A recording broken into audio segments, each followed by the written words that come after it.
Hai, Assalamualaikum dan salam sejahtera semua. So, hari ini saya akan buat bersama-sama kamu ulang kaji Matematik SPM 2020 di bawah tajuk Penangkulan Matematik. Okey, soalan yang saya bagi baru-baru ini. Okey, mari kita lihat. Baik, seperti yang sedia kamu maklum, penangkulan matematik ini adalah topik tingkatan 4 tahun lepas kita belajar dan dia akan keluar dalam kertas 2 bahagian A dan markah dia banyak juga, iaitu sebanyak 5 hingga 6 markah. Jadi kita tak boleh sia-siakan dia lah, kita tak boleh wastekan dia lah. Baik, sebelum kita tengok kepada soalan, mari kita imbas kembali apa yang kita belajar dalam tajuk penangkulan matematik. Apa yang kamu kena tahu? Yang pertama sekali, kamu kena tahu semua inilah, iaitu dari segi penyataan, pengkuantiti dan seterusnya. Mari kita tengok satu-satu. Apa itu penyataan? So, penyataan ni sebenarnya adalah satu ayat. Okey, ayat ini boleh jadi benar ataupun dia boleh jadi palsu. Okey ya. Contoh, Nisa ialah lelaki. Contoh ya, Nisa ialah lelaki. So, Nisa ialah lelaki adalah satu penyataan.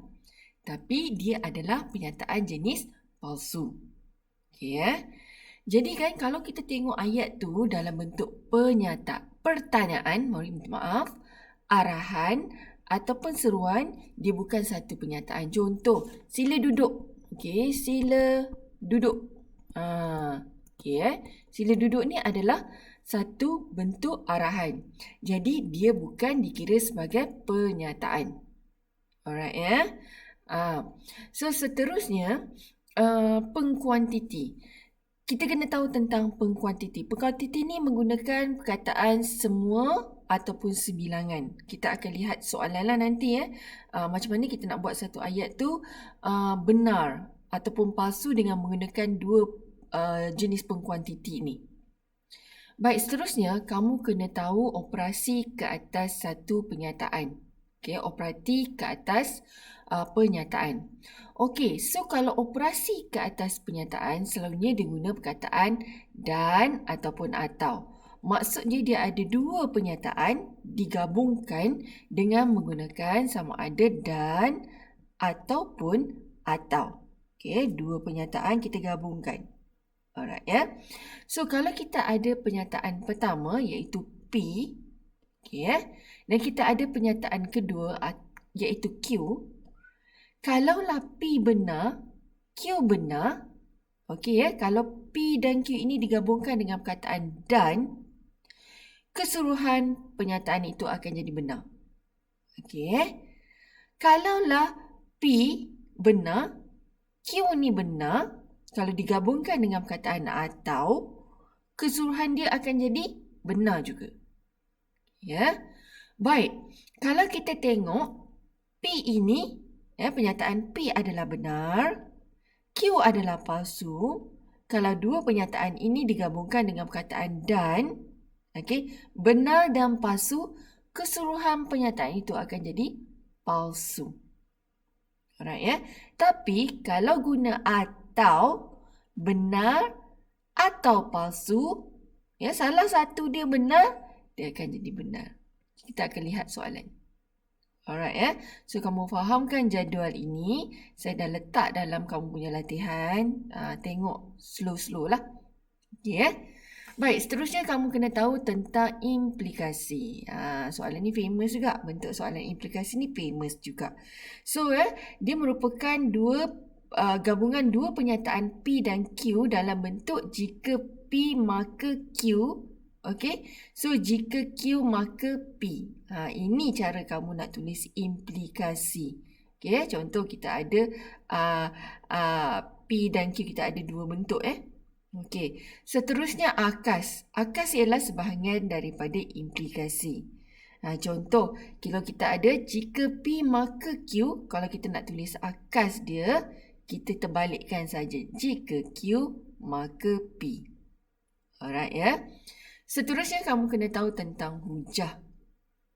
So hujah ni dia ada 3 bentuk yang kamu kena tahu. Okay, di sini saya letakkan nota sedikit. So, kalau kamu nak tengok bentuk satu, okay, selalunya kita tengok ada perkataan semua, all.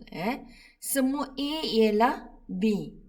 Okay, cara nak tulis premis kedua, C ialah A. Okay, dan kesimpulan dia C ialah B. Ini kamu kena tengok betul-betul, kena fahamkan bentuk satu tu. Semua A ialah B, C ialah A, kesimpulan dia C ialah B. Alright, ni logik saja. Alright, Seterusnya hujah bentuk 2. Hujah bentuk 2 kita nak kenal pasti dia ada perkataan jika dan maka. Okay, premis 1, jika P maka Q. Okay, cara nak menulis premis kedua, P adalah benar. Kesimpulan dia Q adalah benar. Okay, ini hujah bentuk 2. Alright. Seterusnya hujah bentuk 3. Hujah bentuk 3, hujah bentuk 3, dia ada perkataan jika dan maka juga. Cuma premis yang kedua dia letak bukan Q. Bukan Q. Yang ini P adalah benar. Yang ini bukan Q adalah benar. Kesimpulan dia bukan P adalah benar. Okey, ejaan salah sikit tapi tak apa, kamu faham. Alright. Dan seterusnya kamu kena tahu bagaimana kita nak buat aruhan dan didaksi. So, aruhan ialah proses membuat kesimpulan umum berdasarkan kes-kes khusus. Manakala didaksi adalah proses membuat kesimpulan khusus berdasarkan pernyataan umum. Okey, walaupun perkataan ini banyak, sukar nak faham, mari kita tengok contoh. Baik, Baik. Mari kita lihat kepada contoh. Okey, saya tak boleh besarkan. Okey, kita tengok. Okey, markah dia 6 dan senang saja tajuk ini soalan pertama. Baik, so kamu kena buat soalan pertama. Dia kata, lengkapkan pernyataan berikut dengan menggunakan pengkuantiti semua atau sebilangan untuk membentuk satu pernyataan benar. Kamu kena guna semua dan sebilangan. Alright, untuk menghasilkan pernyataan yang benar. Kita tengok contoh yang pertama. Pernyataan kuadratik mempunyai dua punca yang sama. Alright. Untuk pengetahuan semua, untuk menghasilkan dia pernyataan benar, dia tak boleh kata semua. Sebab kadang-kadang pernyataan kuadratik tu, dia dua punca dia tak sama. Alright, nilai yang berbeza. Jadi, untuk soalan 1, jawapan dia ialah sebilangan. Alright. Sila tulis jawapan kamu pada ruangan yang disediakan. Alright, jangan tulis merata. Alright, untuk mendapatkan markah.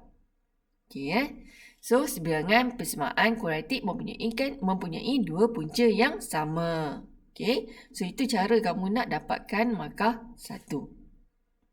Alright, seterusnya. Baik, soalan B. Lengkapkan premis dalam hujah berikut.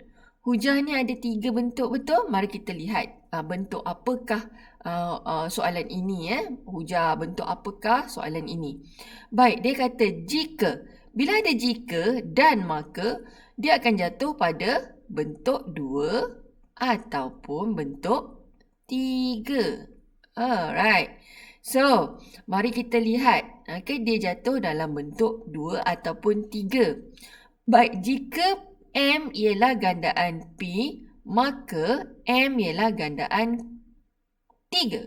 Okey, yang ini ialah P. Yang ini pula ialah Q. Alright, kamu dikendaki melengkapkan premis yang kedua. Okey, so kalau kamu tengok di sini, 23 bukan gandaan 6. Bukan. So, jadi dia adalah hujah nombor 3. Alright.